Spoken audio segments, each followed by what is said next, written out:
This Jocks 94.5 podcast is brought to you by Millennium Satellite and Video. Log on to msbnow.com. TV excellence everywhere. That's Millennium. McElroy and Cubelic in the morning starts now. And welcome in McElroy and Cubelic in the morning, Monday, July the 6th, 7 a.m. Hope you had a great 4th of July weekend. Got to celebrate it with family. Got to celebrate 250 years of our country. There's a lot to celebrate, a lot going on. McElroy, how was your 4th of July? It was great, buddy. I got a little fireworks going, family in town, a lot of lake time. A little spotty weather yesterday, but it's been pretty good, bud. How about yours? It was nice, good. Got to get together with the family and whatnot, and a lot of good times, just kind of hanging out at the pool. Everybody wants to hang around, and stayed probably too long yesterday. Everybody wanted me to hang around Decatur yesterday, but I was like, I got to get back, so it was a late night getting back. But other than that, it was fun. Some pretty crazy fireworks shows. I don't know how much you got to watch of like New York and what they did, but man, that thing was insane. They spent money. It looked good. So we went to the fireworks show. We went to the fireworks place on, I have no idea what day it was. Friday maybe, Saturday maybe, and the amount of money that some people were spending on certain things felt egregious. But hey, y'all do y'all. We began Can't be a hater. We began to ballpark what that costs on Saturday night. What, just New York City right there? What would you even attempt to put that at? What they spent for that? I'm gonna say $1 million. Over. There's got to be a lot more than that. Way over. I mean, John, there were 5-figure individual fireworks at this place that I went to. That's what I thought, but I thought I heard the one in D.C. was like $1.5 million, and that was the biggest ever. See, I didn't get to see a lot of highlights from that one. Apparently, the one in the Coliseum in L.A. was pretty extravagant. That was cool. I watched I didn't see a ton of that one. I saw a couple clips. But what do you think, G-Mac? $10 million? Gosh, I could every bit of it. It would be my guess, but I really don't know. I mean, I would say over $10 million.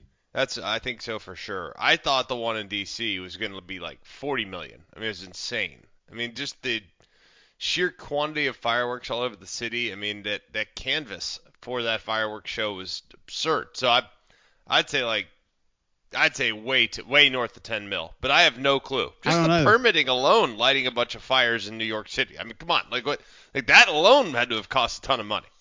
They had they're just the giant sparklers were just dumping off the bridge the entire time. Yeah, literally. just throwing it. Yeah. Like just that part, you feel like loop. Spent a lot on that. Did you watch much of the deal in the New York Harbor during the day on the 4th of July? What was that? I don't even know what that Not was. Live, no. Like I came back. We didn't see it live either. Oh, cool, and then flipped away. I caught some of it Saturday night. G-Mac. They basically had an air show, boat show. What else show? I mean, if there's a plane in our arsenal, it flew over. We saw it. And if there's a ship in our arsenal or had been in our arsenal and every other country's arsenal, it also floated through. Huh. Okay. They had a ship that was commissioned in 1778 or something. Yeah, it looked pretty old. I mean, really? Some of these boats from like Curacao with the people standing up on the mast and everything. Yeah. It was unbelievable. That was cool. I'm just like, man, just the organization of that to say, hey, y'all need to get y'all's ship here for this, and you're going to be one of 158 that comes through. And then, by the way, they just had these fire boats with the hoses blasting the entire time. Out, screaming pretty America. awesome. Yeah, it was That's awesome. Unreal. So that's pretty cool. It's a great holiday and a great holiday weekend. I hope everybody enjoyed it. Paul Finebaum will be with us in 15 minutes. We'll talk kind of leading in now to SEC Media Days. Brad Powers will be with us at 9 a.m. We'll talk most improved teams in college football. Who do you feel like is going to improve the most? What teams are looking like they're going to maybe add more wins to last year than any other? And Jason Swain talks a little Tennessee with us at 9:30. It feels like we have some finality to this Chaz Coleman situation. What is the quarterback situation looking like in Knoxville? Jason Swain catches us up on that. But tonight we have Portugal and Spain today at 2 p.m. on Fox, and then we have USA and Belgium. 7 p.m. on Fox. USA's plus 160 tonight. Lumen Field in Seattle. We're referencing soccer, by the way, World Cup, if you weren't 100% certain. as to what that was that we were discussing. Looking to advance to the second quarterfinals ever, second since 2002. Did make the semifinals in 1930. Seventh appearance in the round of 16. It would be the first World Cup with multiple knockout round wins for the United States. So how are you feeling about tonight for Team USA, Greg? I feel okay about it.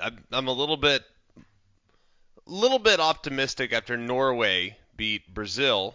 Norway is the 19th ranked team in FIFA. And by the way, these rankings actively change. I found that out last night because my son asked me 15 times who's ranked 1 through 10 and where is Mexico, and Mexico is 10th, and then at one point in the game when they were playing well, they were 9th, and so I was having a hard time gathering all that. But beside the point, Norway was 31 at the start of the tournament. Now they're up to 19. They knocked off the 5th ranked team yesterday afternoon. So I'm feeling a little more optimistic about USA's chances. I also think the Balogun news that has kind of shocked the world and everyone's losing their mind about it, that obviously helps as well. He's one of our best offensive weapons. So, yeah, I'm pretty optimistic about our chances, but at the same time, a little hesitant to feel like it's a no-doubter. We're going to take care of business. You say Balogun news. It's a little further than that. We talk about controversy in certain sports, be it officiating, be it behind the scenes, what's happening, how things are going, what things are doing. And now allegedly there is presidential involvement, congressional involvement on a United States player who received a red card and was set to miss time in this next round that has now gotten said time back. And when I was looking over it this morning, apparently now FIFA has given Belgium the right to go, and according to Adam Crafton, he is a writer for The Athletic. He says 5 hours ago, FIFA has granted Belgium the right to appeal the suspension of Balogun's one-game ban. Belgium and the U.S. have until 5 a.m. Pacific time today to make any submissions to be heard from a representative from FIFA Appeals Committee as Belgium continues to fight the ruling. So they have until 7 minutes ago? Yeah, but I don't have an update of if they turned it in or not. I don't think the wire has gotten here. Come on.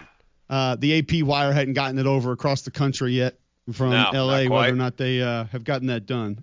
You know, the pigeon hasn't dropped off the note of whether or not that's going to be done. I don't know what they're going to do, how they're going to do it. I have no idea how this truly operates. It feels completely insane that our government has gotten involved and the red card has apparently been lifted. Now everyone calling for Belgium to be furious. And you mentioned one of our best weapons, Balogun in this particular World Cup has by far been our best weapon. He's the only U.S. player to score more than once in this year's World Cup. Third United States men's team player to score 3 or more goals in a single World Cup. He averages a goal every 75 minutes. Think about this. He has 3 goals on 11 shots. All others for the United States have 5 goals on 41 shots. So that gives you an idea of what he's done so far this World Cup. Pretty wild, right? I mean, it's pretty cool when you think about it to see, one, the level of interest that I think the average American fan has right now. Like, I started this World Cup knowing very little about our national team, but now feel like, all right, I kind of have a decent feel on who's who and who's what and what that means and all these other things. So I'm enjoying what I've seen so far, but now all of a sudden everyone's up in arms on like some controversial in the weeds decision made by FIFA in regards to a VAR red card penalty. When at the beginning of the tournament, I could not have told you anything about VAR, them changing or altering calls, assigning cards after the fact, and now everybody's an expert. It's kind of amazing how much has changed in just a couple weeks. What is a VAR red card, by the way? When they have the video assisted review? Yes. And they decide and determine the red card, which we saw one last night in the England. We saw 2 penalties issued last night. One was a red card in the England-Mexico game. I saw one, I forget what other. The one guy covered his mouth and yelled at somebody. That resulted in a red card, and then obviously Balogun. So I've seen 4 penalties from VAR review, 3 of which turn into red cards. I would say this. I don't watch a lot of this. I don't know a ton about this. I've been trying to think of like how we put this into college football terms. Mm-hmm. What this would be. I mean, I think the red card, we did a great job of discussing that as targeting a week ago. Yeah. And then, but now with that being overturned and who was involved, like what have we seen from a college football perspective that was lifted or changed after the fact? Like I don't know if we have a comp for this, how we look at this and view this in a similar fashion the way we would in college football. But what we don't know, I don't really care. I'm just going to say this. I have heard, which by the way, I'm not backing off of how these broadcasts are being handled. And I'll give you some examples in just a moment. But if you don't think FIFA's trying to push certain teams through, you're dumb. Whoa. That is aggressive. Because what they did to assist in Mr. Perfect getting past Croatia over the weekend was egregious at many levels.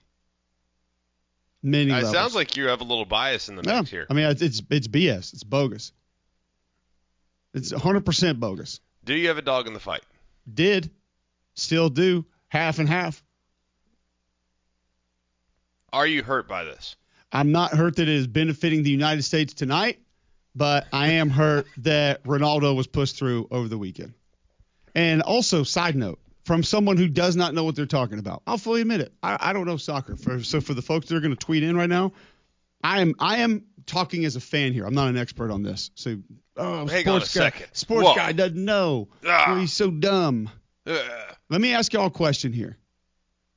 What would you say if there were 4 minutes left in a game? Okay? And let's just say the Ravens or the Bills are down 5 points. Okay? Mm-hmm. Actually, you know what? As a matter of fact, I think the game was tied at this point. I can't remember if it was 2-1 Croatia or if it was tied. But it was a little more than midway through the second half. And I watched some of this with my brother-in-law that lives in Nashville, he is a big soccer fan. And it was actually much more enjoyable watching it with him because he could explain a lot of different things. And Ronaldo's coming out of the game. Okay. And he was like, "Ooh, man, wow." He's like, "That's brutal." And I was like, "Why?" And he said, "Well, he can't come back in." Like, what do you mean he can't come back in? Like, you says who? Sign him back in later. Like, put him back in a different position. Whatever you got to do. He goes, "No, you don't understand. He can't come back in the game."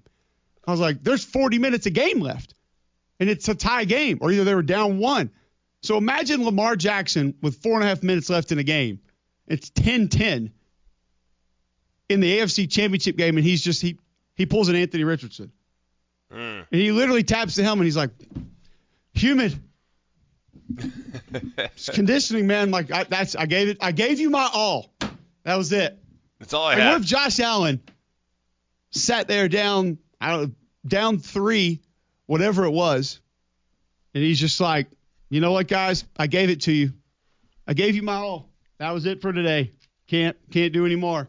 Nothing left. Don't even know who the backup is for the Bills right now. J.P. Lossman? I don't even who's the backup for the Bills right now. He's still it's there. Probably the Peterman. E.J. Manuel? It was Mitch Trubisky, but I don't know if he still is. Peterman, maybe? I don't know. Frank Peterman's Reich? always around. Turn it over to Frank Reich again. Maybe he can pull an AFC Championship game miracle. Like, what would we be saying about football people doing this? Excuse me, American football people doing this. We would have, like, I was losing my mind watching it, and I wanted him out of the game. Now the guy that came in for him actually scored, so it didn't work out very well. Maybe the coach knows what he's doing. Yeah. But if you're a top 5 player of all time, and you're pulling yourself out of a game in which your country's future is on the line, come on. Well, I can't be the only one that's watching this think it's egregious. So we had, what was this? Was this like a week and a half ago? My timeline is so thrown off because I feel like we haven't done the show together in a minute. It was Saturday. No. Hear me out for a second. We had Dallin Cuff on. Well, I wasn't in that day. Yeah, you weren't in. I just don't remember what day it was. If it was 3 weeks ago or 2 weeks ago, who cares? Doesn't really matter. But Dallin Cuff was basically saying that Portugal is a better team without Ronaldo. Like, literally, he is an anchor to what is a sailing ship. And Maybe Ronaldo just knew, all right, I can't help us anymore. Maybe he was doing the selfless move. Can you get on board with that? That seems like him, I will say. Yeah. I mean, it's his persona and reputation, that does feel just like him. That checks out? 100%. Yeah, I think so. I don't think he would want any attention for anything that happened. Or I guess he got his goal in and he's just like, done. Yeah, but he's not in the running for the golden boot. Okay.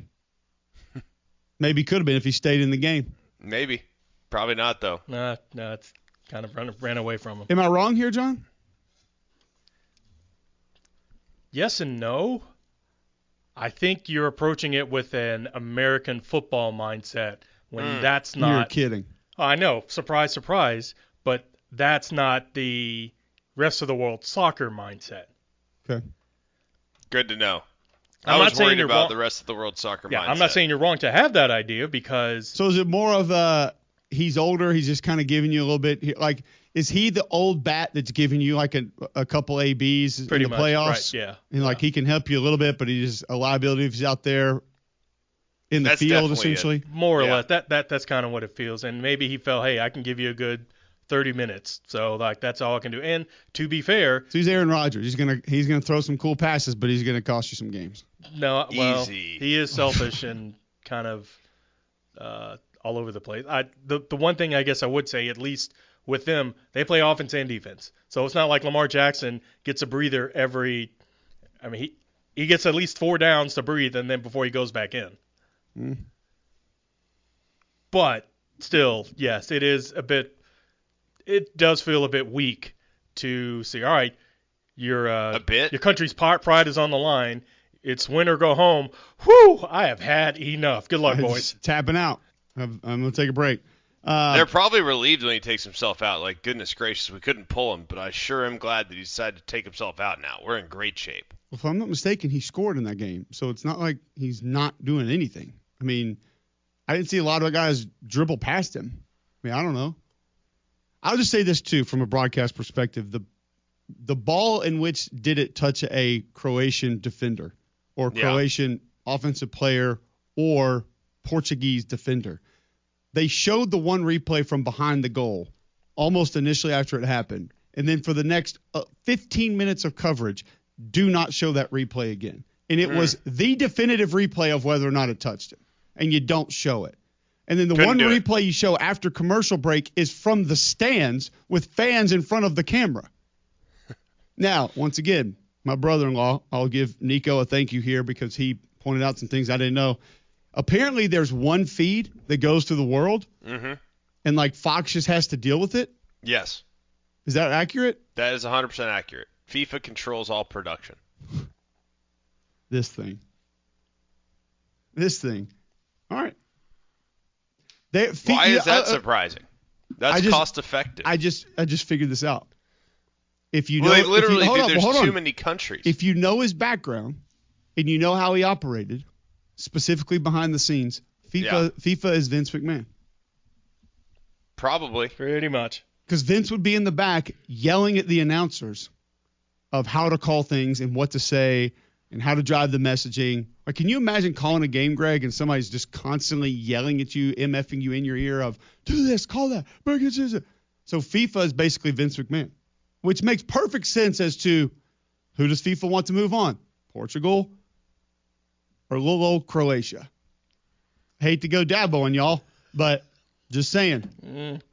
Luka Modric, Cristiano Ronaldo. May have gotten Montreal screwjobbed. Yep. May have. Well, honestly, Modric or whatever is pretty popular. His name is Luka. Correct. Pretty popular player. Lives on the second floor.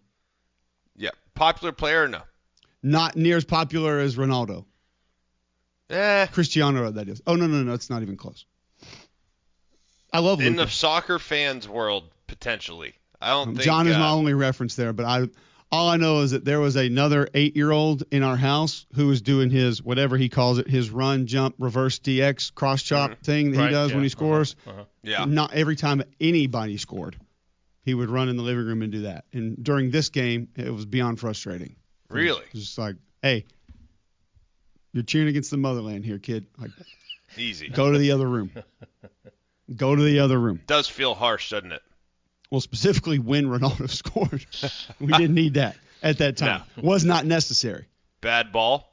But it put a lot into perspective of all the people that complain about FIFA and the crookedness and controlling things. Yeah. It's all starting to make sense. FIFA'd. This picture is now being painted perfectly. Gotcha. But so you know now what? It wasn't painted until your team was affected. Correct. But Gotcha. my other team is being affected tonight in a positive way. So go FIFA. And who's your other team?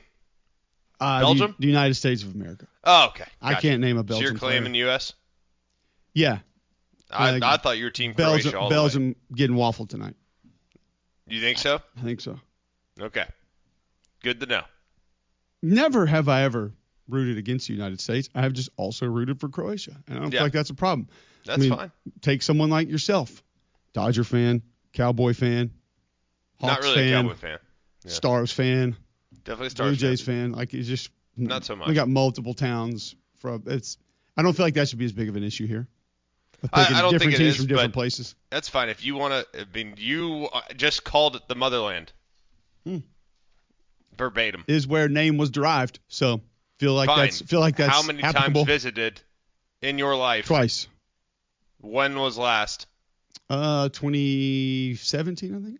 A man that has never lived outside of Homewood, Alabama, is claiming Croatia as the motherland. Did live in Auburn. Did live in Huntsville. He's Did lived live in in the Decatur. various parts of the state. Come on now.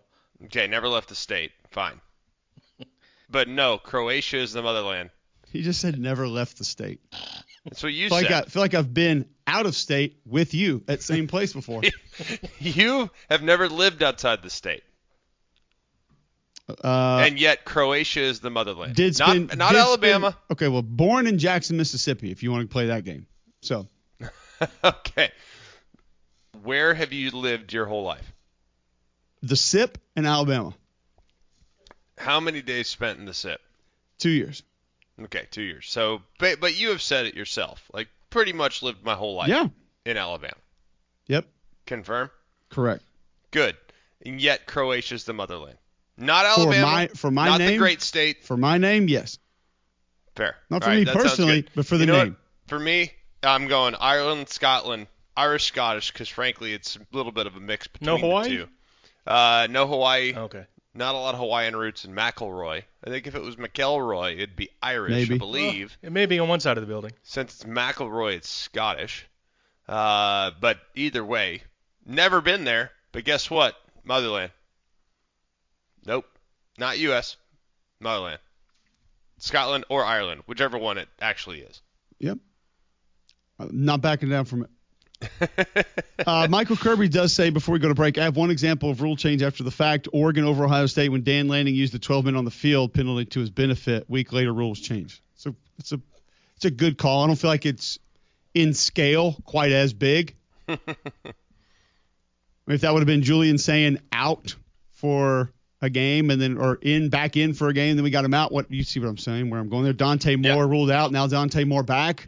I think that could have been a little more applicable, but yes, probably as close as we're going to get just because we don't see things of this nature being turned over this big, not actually during competition. So, but I will tell you this, finding more things to complain about in soccer has been enjoyable. You're all about it? That has been enjoyable. Yes, I've enjoyed that part of it. Love And I'll be honest with you, I am most tired of people complaining about the fake injuries. It's there. Like it's better than it used to be. The one goalie, I think it was actually the U.S. goalie who didn't get touched the other day and acted like his Achilles had been shredded. I'm just like, guy, you didn't get touched. Like, there's a lot of Achilles that are left on that field. Just taken out. That's the immediate place they grab as always. Let's at least get touched if we're gonna fake the injury. Fair. But totally fair. The people who are mad about it, it's just like, hey, it's I don't even get frustrated with it anymore. It's part of it. It's what it is. Correct. All right. We got to get to break. When we come back, Paul Finebaum on the presidential involvement in World Cup red cards. Not really. But he does join us next on Jocks.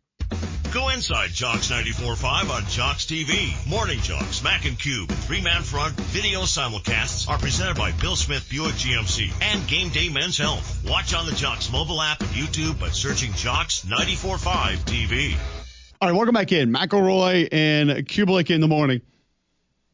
Going right to the Higginbotham Hotline. Joins us each and every week thanks to our friends at Craneworks. You can hear him on ESPN, hear him on the SEC Network, hear him right here on Jocks, 2 to 6 p.m. weekdays. It's Paul Finebaum. Lift it, load it, grade it, grind it, move it, haul it, rig it, dig it, Craneworks, Rentalworks, yeah! The big dog's got it. Paul Finebaum on Mac and Cube in the morning is brought to you by Craneworks. Lift it, buy it, rent it. The big dog's got it. Now, Paul Finebaum. Paul, always great to have you in on a Monday morning. Interested in, with a little bit of a break from it felt like everything that we've been discussing with bills, Congress, the SEC, the Big Ten, maybe trying to get some new things altered in this bill that maybe could change the landscape of college sports. Where are we today with the Cruz-Cantwell bill as it pertains to the SEC and the Big Ten in your mind? I don't think much has changed. I was around different places last week and talked to a number of people, and the people that are behind it feel like there's momentum, but it is now July. Time is pretty much the issue, and I don't think much has changed, Cole, and I know I'll save you a long soliloquy on all the things that we've already talked about, but the most important thing now if this bill is to pass is it has to get going quickly, and at the moment I don't see it. So, Paul, what do you think right now is the fastest way to get it passed? Because it does feel like time is of the essence as it relates to the re-elections coming up, and the Senate and the House and all. It's election year, and yet that's in November, and it seems like there's a hard deadline here. So what's the path? Well, Greg, to get the bill introduced, the people that would normally get support from southern states and the SEC Big Ten had to give something up. And I think the only solution is they've got to come back a little bit to earth. Otherwise, I don't think they're going to turn these people around because, and that has to happen. And there's only one other option, I think. And I would call it the nuclear option. We saw what he did yesterday in the world of soccer, and the president really would be the only solution is the president personally starts pushing Southern senators who are not on board. I don't think he'll have as much influence in the Midwest, but certainly, somebody like Tommy Tuberville who said he's against it. If the president starts twisting his arm, that could affect getting the bill 260, which is the magic number right now. So it sounds like you've kind of turned the page on this as confidence that it realistically goes through and is basically our new working space for collegiate athletics moving forward. Is that accurate? Well, I guess the only thing I'm saying, Cole, is I was in New York the other day. I talked to some people that are very involved. I talked to one or two other people. They're confident. That's all I'm really saying. I don't see a lot of change from here, but something is fueling the confidence of the folks behind the bill. And the only thing I can conclude is that they believe that with the president on their side, they can skip a few steps that we keep talking about here. Makes sense. Paul, what else has there been as far as the fallout with the Brennan Sorsby situation? We haven't really had an update on that in a while. We all know that he's done playing college football, but it does feel like there's been a little bit of an effect on just kind of the landscape as we know it. So what do you think will be the long-term ramifications of this decision and how this was all gone down?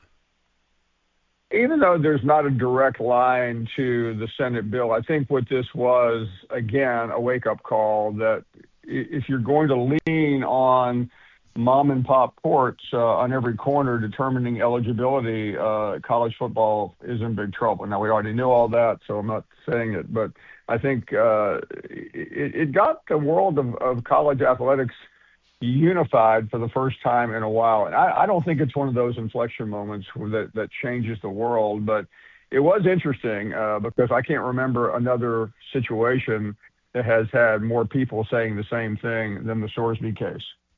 Paul Finebaum joining us on the Higginbotham Hotline. As we begin to move forward to SEC Media Days, what team intrigues you the most right now in this league? Because we look at it, we talk about it daily, and it feels like right there in the middle of the pack, there are multiple teams that could really surprise some folks. There's one in particular that's gaining, in my opinion, a little too much momentum. and then there's some that are obviously going to fall backwards and disappoint us. Which do you look at maybe now with the most intrigue of don't really know what I need to know about them, but man, they could really surprise some folks this fall, and I need to learn more about them in Tampa at SEC Media Days? I think I know enough about them, but I want to hear more on a national level, and that's Auburn.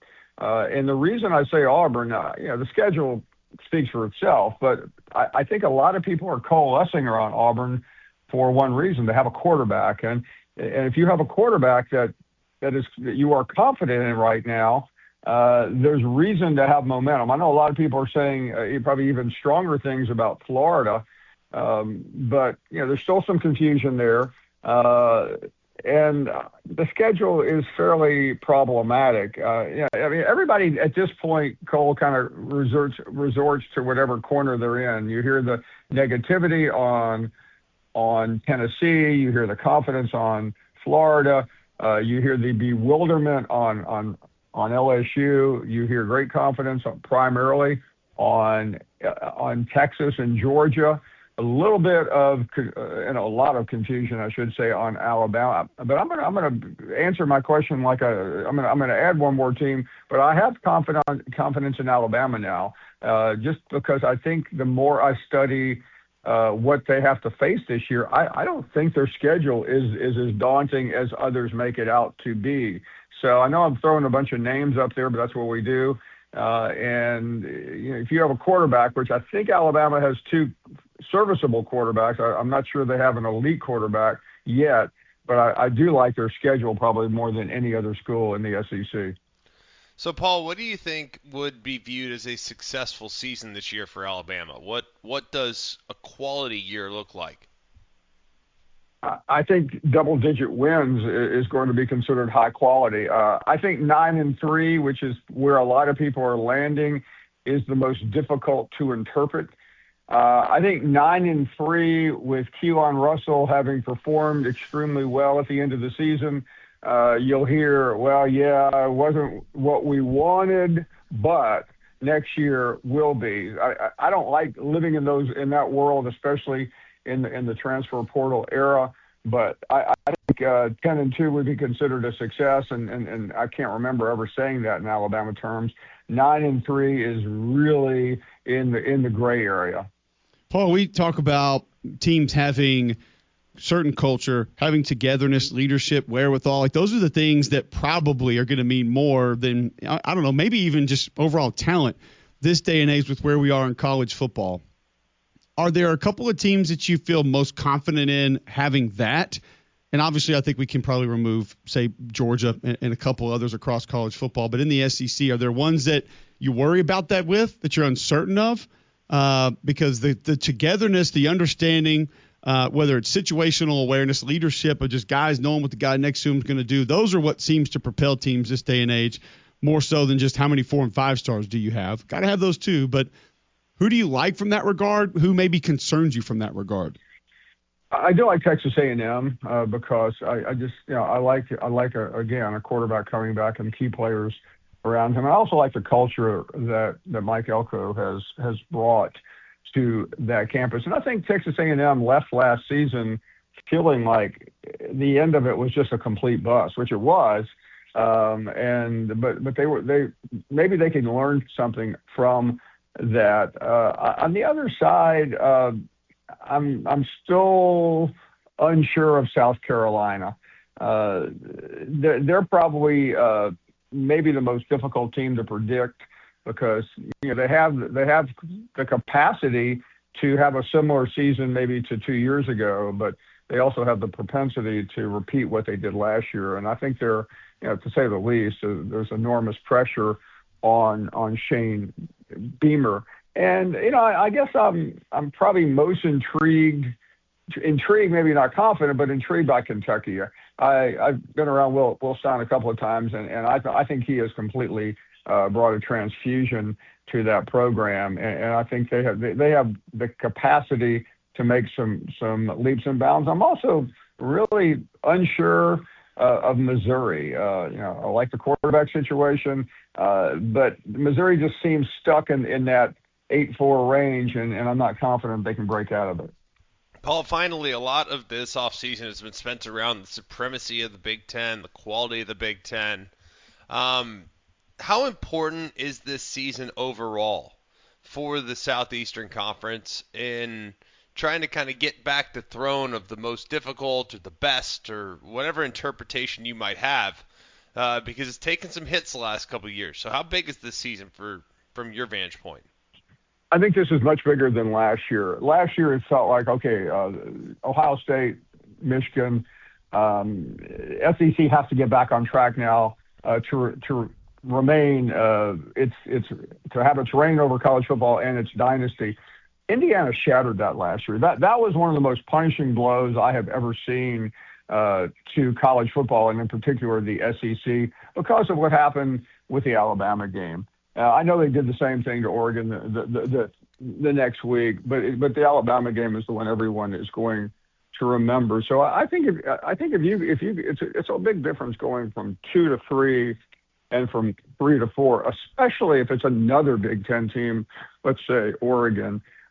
I think the SEC has an enormous amount at stake this year, and saying all the things that we've all said down here about how great the league is and how deep it is and how many championships we've won elsewhere is not going to stop the pain and the suffering if the Big Ten does it again. Paul, great stuff. Always appreciate the time. Good catching up with you, and we'll do it again next week. Thank you. Paul Finebaum joining us on the Higginbotham Hotline.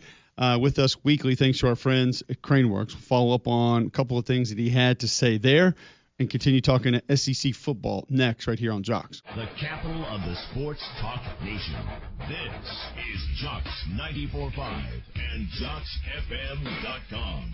Birmingham. All right, welcome back in. McElroy and Cubelic in the morning. We had a long conversation last week, GMAC, about quarterbacks. I wanted to at least allow you to be a part of it because I thought there was some cool stuff that we discussed that you would have been a perfect fit for, but you were on vacation. And a lot of it was around John Mateer. And I just wanted to get your thoughts, and because you're high on Oklahoma, we both are. We both think that they're going to be pretty good. But there's a lot of video that was coming out of the Manning Passing Academy of certain quarterbacks and their throwing motion. We sent one to the group text, and my thought was not a lot of guys like to throw overhand anymore, first and foremost. But there was a lot made of John Mateer's retooled throwing motion, and that he's revamped the way that he throws the ball, and there's some sort of a different throwing motion from him and the guys he's been working with, of which I did not see. And also of John Mateer's stature, which we made comps to Jim Druckenmiller, Dan Kendra, Tebow, and some guys that there are certain aspects of that have been great. Brady Quinn, it's worked out well in college, not really so much in the NFL. But a lot of people are sort of getting excited about that and how he looks. And then he hits the smelling salts in the Oklahoma video and does his front squat. And I'm just sitting there, I'm watching all of this, Greg, and I'm thinking, yeah, I don't care about any of that when it comes to my quarterback. Matter of fact, I'm not sure I even want that stuff. Like, I need you to be flexible. I need you to be accurate. I need you to understand what to do with the football. I love the mentality of that sort of athlete. I love the I'll run you over. But that just has not worked for a lot of quarterbacks, specifically in the NFL, but a lot of times also in college. What have you made of kind of what you've seen from John Mateer recently as to what that makes you think he'll be this upcoming season? Well, I think the biggest question is usually around a guy's flexibility and their direct, I would say it's almost always directly related to their consistency throwing the football. Like, the more overlifted you are, the more likely you are to have some jarring misses from time to time. I mean, go show me a quarterback in the last 20 years that was overlifted and was super consistently accurate throwing the football. There's not a ton. I mean, it's just a lot of quarterback mobility is flexibility. Show me a golfer in the last 30 years that was jacked out of his mind. You know what I mean? Yep. Probably not a ton of those. A hockey player even. I mean, sure. Like, yeah, there's some guys, but the best of all time is Wayne Gretzky, and super flexible, nimble. Like, flexibility as a rotary athlete is really important. So, I don't get into the smelling salt stuff. I do think at the same time it's great to be one of the guys.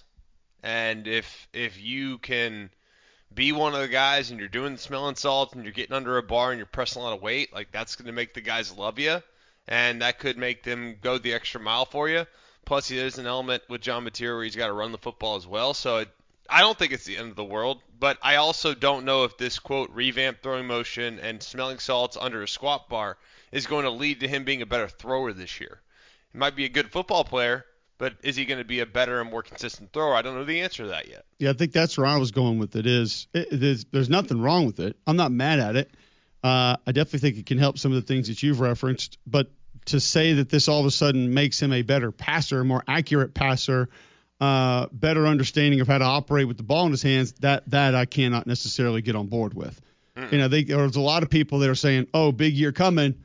Look at him front squat. Look how front squat. You know, look how shredded in videos." And the reality of it, that's it's not going to help him complete a crosser. It's not going to help him complete an out route on a consistent basis. And there are some people that are sort of putting those two together, and that's where I kind of say, no, I'm not going to be able to buy into that. Not the same. Hey, makes him a great teammate, good football player. Like Baker Mayfield is a super special player. But let's just use Oklahoma for example. Like what made Baker Mayfield as good a college football player as we've seen in the last 10 years? Like probably his leadership, the way the guys reacted to him, the way the guys responded to him getting under a bar or him running someone over and the swagger he played with. Like there's a lot of stuff that made Baker awesome, right? Tebow similar. Like a lot of things that made them really good football players. Baker obviously a much better thrower than Tim, but like Tim was a really, really good player because he was a physically imposing dude. Like he could hurt you with his legs. Not the most flexible thrower, and frankly, like a guy that would occasionally have a bunch of big misses because he was overlifted.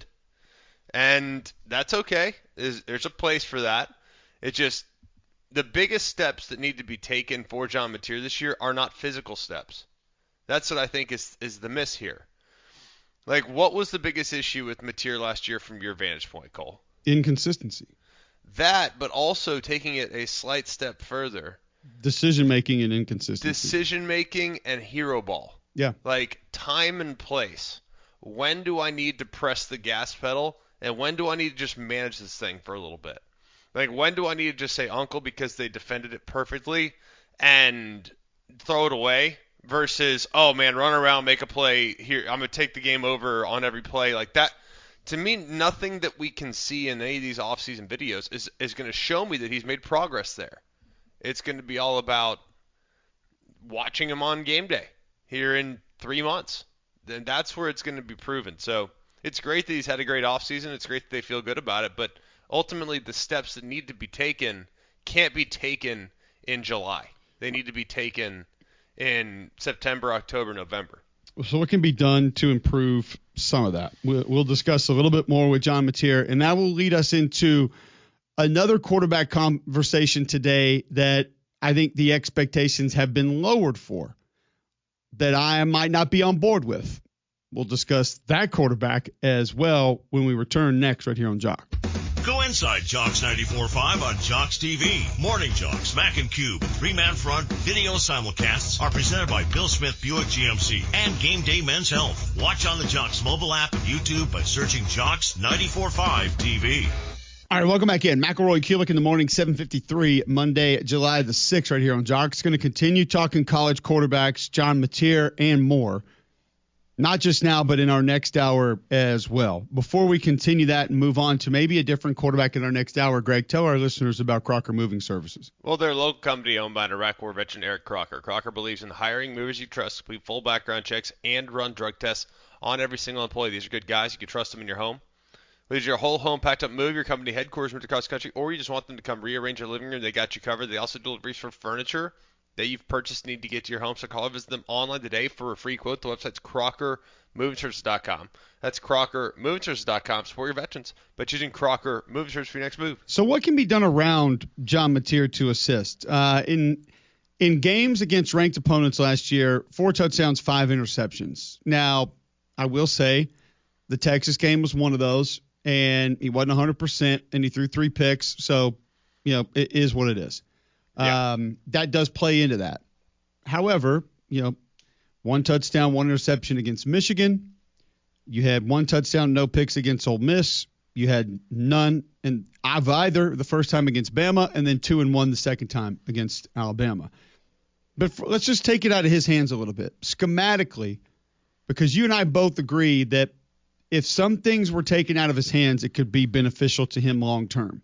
What can be done through the offense, through the scheme, to help him get to some of the places you were discussing in our previous segment when we're talking about Oklahoma quarterback John Mateer improving this year? I think just a willingness to run the football. I mean, I think last year there was one, but it wasn't completely committed to. Would you agree? I mean, it was a fine. It can be done, I think, with a little bit more urgency. I think running the football in general, like the offensive line was a little hit or miss last year. They really didn't have a back that I mean, they went and got Jaden Ott out of the portal. It didn't really materialize. There was a moment against Tennessee where it's like, all right, this team could become more of a run-first football team, but I think that'll be helpful. Plus, they need more than one guy at wide receiver. Like, Isaiah Satania was kind of a one-man show last year. I think they've addressed that concern as well. So I think he's got a better supporting cast this year, and that should help things as well. No, I would agree with that. And then, like you said, just maybe take some of those decisions out of his hands. If it's going to turn into hero ball occasionally, offer up some call it run it's. Just let him definitively hand the ball off once, twice. Even if you were to give the option of, hey, if you want to keep this and run it, great. If you want to hand this off, awesome. But we're not giving the option to pull, throw, maybe even have options with which routes we're going to throw to. Just have a couple of those that go. Where do you feel like the tempo should be with that offense this year? Up more? Dial down some? What would be most beneficial for Mateer in that offense? I'd dial it back. I think dialing it back is the way to go. And it's not one that did that a ton last year.